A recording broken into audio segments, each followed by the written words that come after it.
Hello, how are you? I'm good, how are you? Doing great. Love the outfit today. Thank you, I decided to dress goth piratey. Got pirates. Perfect to the name. The Exactly. Scurvy Dog. Home of the Scurvy Dogs. Exactly. What is your name? My name is Izzy. Izzy. Lovely to meet you, Izzy. What do you have a tattooing name? My tattoo name is Izzy because my biological name is Isis, but I tend to get a few looks with that and everything, so Mark just kind of called me Izzy one day, and it's stuck. That's really dope. At the same time, I feel like so many names these days have just kind of gotten the shit end of the stick because of the way the world is. Yeah, my brother Osiris got a shoe brand. Really? Yeah. Oh my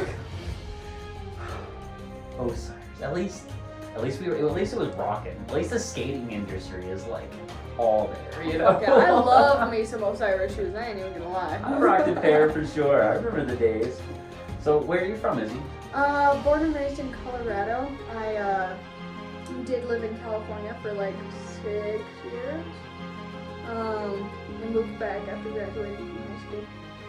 How long have you been tattooing for? I've been tattooing for about 3 years now. What got you into the tattooing scene? Actually, my dad. So, fun story. So he left when I was 2 months old, came back when I was 17, and he heard that I wanted to be a tattoo artist and everything. He's like, I know a dude, you just gotta come and meet him. And he pestered Mark for like months about meeting me, and Mark just did not want an apprentice at all. But finally my dad just whittled him down to being like, okay, fine, I'll meet her. And we just clicked after that, and I became his apprentice, and then started dating. Now we're engaged. Oh my god, congratulations. Thank you. What is it look? Damn. Yeah. That is beautiful. It's titanium with meteorite inlay and a sapphire stone. Yeah, that's pretty badass. Yeah, he spoils me. As it should be. As it should be. So what inspires your art? So you tattoo. You've been tattooing for 3 years. What inspires the art that you put out?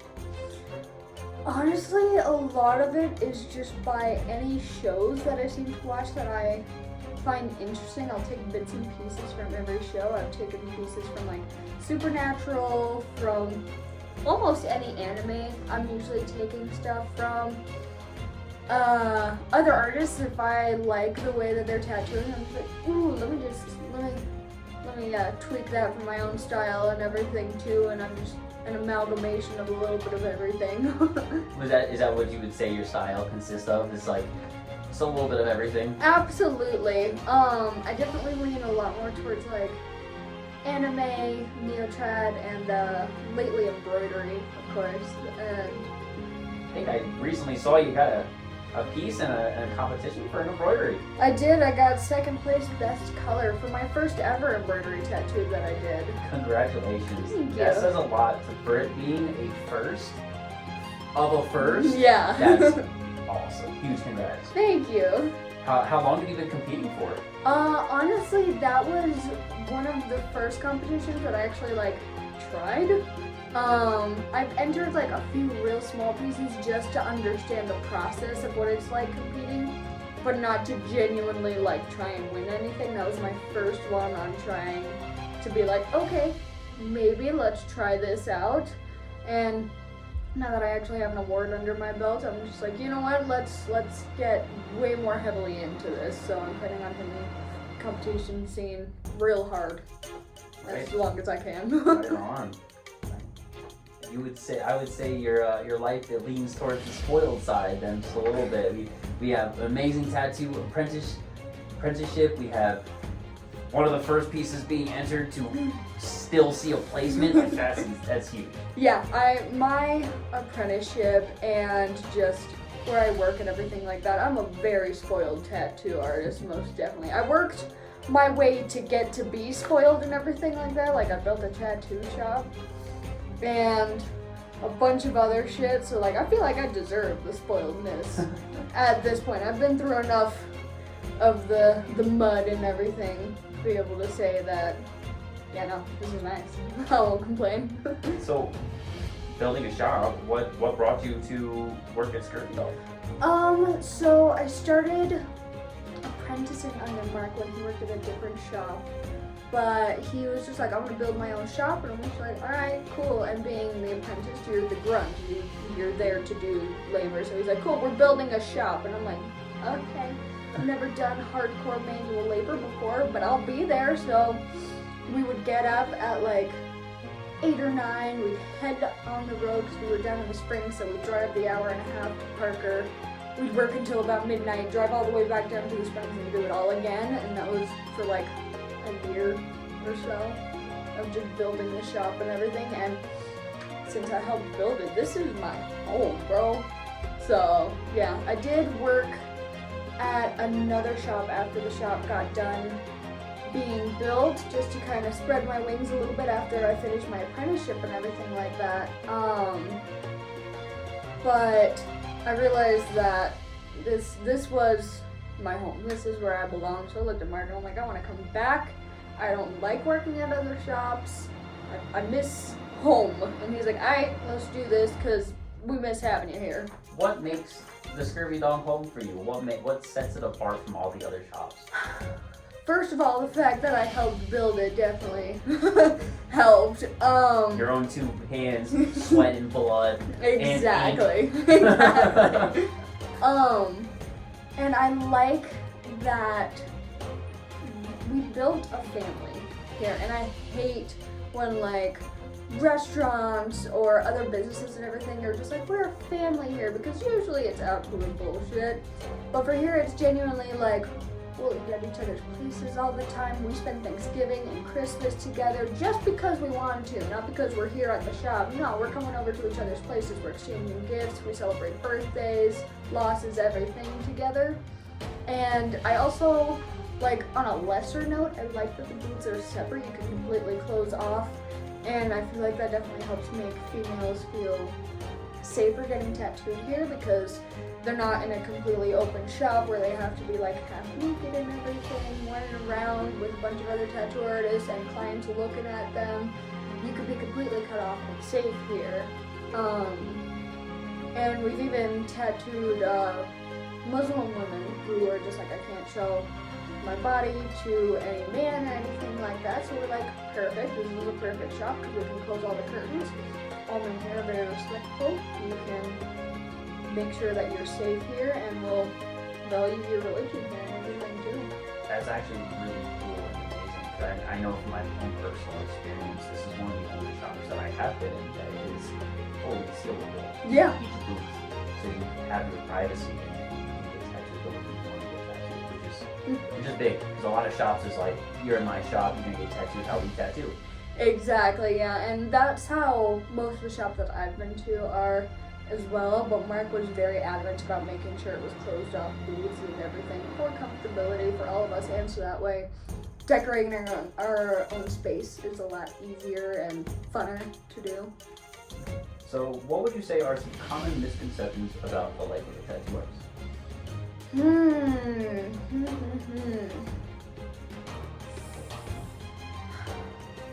Common misconceptions. Honestly, it's like just about any stereotype for tattoo artists has a grain of truth. There are going to be some that are extreme drug users or assholes or people who are downright bad at multiple felonies. But like for the most part, we're seen as like really bad people, scary people, the people that you cross the street to avoid. Every tattoo artist that I've met has been, well, most every tattoo artist has been absolutely sweet. Like, they're just like, yes, please, oh my gosh, sweetheart, you're so nice. And I'm like, wow, how can you smile like that when you look so terrifying? Like, when I first met Mark, I thought he was gonna kill me or something. Like, I was terrified to meet him. No, that's Exactly. And we all have a resting bitch face, so of course we look scary and intimidating. We look like we don't want to be messed with. But the second you usually start talking to us, we're actually pretty nice, as long as you're nice to us. I would say some of the coolest people I've met in life have all been tattoo artists. I Absolutely. think it's that creative mindset and the embodiment of art that really makes you who you are, and being comfortable with yourself and expressing yourself. It definitely comes with the Exactly. territory. What would you say describes like your tattoo style? I would say you could definitely see it, like even just on my walls, my decoration, you can tell just kind of the art style that I like to do. I like doing explicit art. It's fun because I studied anatomy for 4 years. I want to be able to show off that skill palette while also making sexy tattoos. And there's definitely some that I would like to eventually stretch out into more, but I definitely have like comfortability and everything in certain styles, like the anime, the neo-tat, and the embroidery and everything. But I didn't even start getting into embroidery until somebody forced me to be like, hey, you're gonna try this. And I was like, shit, okay, fine, whatever. And I tried it and I actually absolutely loved it. So I know it's just a matter of time before I try a little bit of everything. What is your favorite part of the tattoo process? My favorite part of the tattoo process is one of two things, and it switches depending upon the client mostly. Is when we're about halfway through and you can start to see it come together and everything, and you already have like the bases set out and everything like that, because I prefer to do shading over the line work. The line work is the boring stuff that you have to get through before you get to all of the fun shading and everything. So when I'm halfway through the shading, I'm like, oh yeah, this is going great. And then dependent upon the client is their reaction at the end. Like, I love seeing them be like, oh my gosh, this is amazing, I love it so much. I'm like, yay, I got an A in tattooing. Would you say then the line work and the sketching on the body for the skeleton of the tattoo essentially is the most challenging part of your process? I would say so, yeah. That's definitely one of the biggest not issues that I have, because I can do it just fine. It's just tedious doing all of that line work and everything just to be able to get to the fun shading or anything like that. But also, like, if a client tends to be super twitchy or sensitive or anything like that, it's difficult to work with a moving canvas. A lot of artists who aren't tattoo artists don't have to deal with them. Their canvas is holding still. It's made of wood and paper and shit like that, so they don't have to worry about that. We have to worry about how the skin folds and moves and twitches and jerks and cries. What would you say has been the most rewarding experience in your tattooing career? Ooh, that's a good question. Most rewarding experience, I'm not gonna lie, was feeling that feeling when I won that award for that embroidery, because I didn't even expect it, because I heard another artist win 3rd place and she's an amazing artist, so I was like, oh, there's no way. I started walking away from the stage. I was just like, there's no way. And then they called my number and I had to look at my client and be like, I thought that was our number, and she's like, it is, let's go. And I'm like, oh my god, I did it, I finally did it. And I didn't expect myself to do that for at least another year. So being able to run up on that stage and be like, I did it! And all of the judges, they knew me when I was still an apprentice and everything. So they were like, oh my god, we get to see her grow up and everything. Was just an absolutely amazing experience, having all of those artists like cheering for me, because usually like when Mark wins awards, that motherfucker has 47 awards. By this point they're just like, oh, whatever, bro. But everybody was just like, yes, you finally did it, yes, let's do it. Especially since it was on my first ever embroidery tattoo. That made me feel even cooler, I'm not gonna lie. I do not mean to toot my own horn or anything, but I think that was pretty badass. I think the head expanded a little bit. Exactly. Slight ego boost. The feeling must be crazy to have your work affirmed by so many people. Exactly. And seen by judges and being like, that's the one. Absolutely, because I get affirmations from people who aren't tattoo artists, and yes, it's nice. I like being seen and everything like that. Of course, every tattoo artist does. It's when other artists are looking at you and be like, "Damn, you killed that." It's just like, "Oh my gosh, they saw that and thought I'm cool." You look up to people, and those people tell you you're doing great. Exactly. Because you're learning from them. It means so much more to come from somebody that you are learning from or look up to, because you're trying to replicate a success story almost, and it's absolutely. Like, oh, exactly. Even when Mark looked at me, he was like, "Oh my God, that's such an amazing tattoo. I knew you'd win an award." I was just like, "That's my mentor. That's the one that taught me how to do all of this to begin with." So when he's telling me that I'm doing a badass job, that makes me feel like I'm actually going the right direction and I can keep being a tattoo artist. I would say so. Everything that you put out so far has been amazing work, so keep it up. Like, I don't think you have any trouble doing that. Thank you. What would be some pro tips then for the upcoming generations for you? What would you give pro tip wise to the upcoming generation? Don't be a scratcher. If you're going to do it right. On average, the average tattoo artist will start out as a scratcher. I am thankful to say, once again, the whole spoiled nature thing, I never even touched a tattoo machine until I became a tattoo apprentice. Not for lack of thought and everything, and trying. I was trying to get my hands on a tattoo machine when I was younger, but I did not know how to build a tattoo machine, even if it is like some prison rig or anything like that. And also, my family just didn't have the money to buy me a tattoo machine, so it was more so just waiting until I got an apprenticeship. So that's one of them. And the other one is keep at it. Like, there's no need to feel like you're doing a shit job. Everybody does a shit job in the beginning. And if you don't look back and cringe at what you did when you began, then you didn't grow.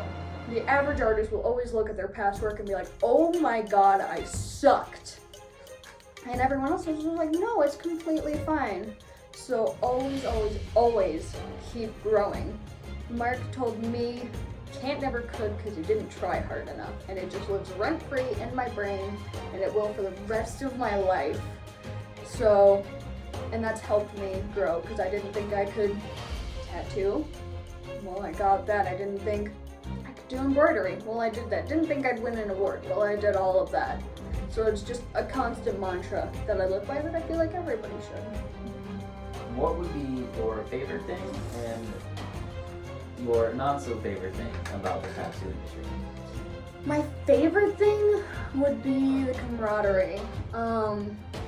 The first time I ever went to a tattoo convention, I had a real creep of a dude. Like, absolutely terrible. It just put a horrible taste in my mouth. And tattoo artists that I didn't even know, they were from California and like Florida and all of those places, and they would come up to me and be like, "Hey, are you okay? Is there anything that I could do to help?" I'm like, "You don't even know me." And they're like, "Yeah, no, but we're family here." And I'm like, "Oh, I love that." So that is definitely probably my favorite thing, is that no matter what, anywhere that you go, you can talk to a fellow tattoo artist and we're going to stand up for each other. My least favorite thing, sometimes you just get some snobbish clients that think that they know everything and that they should do your job for you. And that's such a difficult feeling when I've studied for years and years to be able to be where I'm at today, for somebody else to look at me and be like, "No, this is just a side job. You obviously gotta do something else." Like, I hate when people look at me and be like, "So what's your real job?" I'm like, this is my real job. This is all I do. I live, breathe, sleep, tattoo. This is what I do in life.